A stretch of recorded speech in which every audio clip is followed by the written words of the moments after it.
सत्य परिस्थितीचा सविस्तर आढावा। जालन्यातील माळीपुरा या भागामध्ये घरगुती वापरायचा गॅस सिलेंडरचा अवैधपणे साठा करून ठेवला असल्याची गुप्त माहिती पोलीस ठाण्याचे पोलीस निरीक्षक जनार्दन शेवाळे यांना मिळाली। त्या माहितीनुसार जनार्दन शेवाळे यांनी आपल्या पथकासह माळीपुरा भागात जाऊन छापा टाकला असता यावेळी माळीपुरा भागामध्ये घरगुती वापरायचा गॅस सिलेंडरचा अवैधपणे केलेला साठा जप्त केला आहे। या प्रकरणी कदीम पोलीस ठाण्यात गुन्हा दाखल करण्यात आला आहे। महाराष्ट्र टुडे मराठीसाठी ब्युरो रिपोर्ट विलास गायकवाड, जालना। काल आम्हाला गोपनीय माहितीद्वारे माहिती मिळाली होती की गॅसचा साठा माळीपुरामध्ये गॅस साठा केलेला आहे। ती माहिती आम्ही एपीआय आरती जाधव मॅडम मोरे साहेबांना दिली आणि त्यांच्या पथकाने ही कारवाई केली। त्यामध्ये 10 गॅस सिलेंडर जप्त केलेले असून गुन्हा दाखल केलेला आहे। पुढील तपास PSI मोरे साहेब करत आहेत।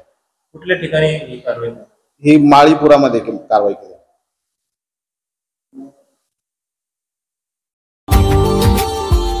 Subscribe now and press the bell icon.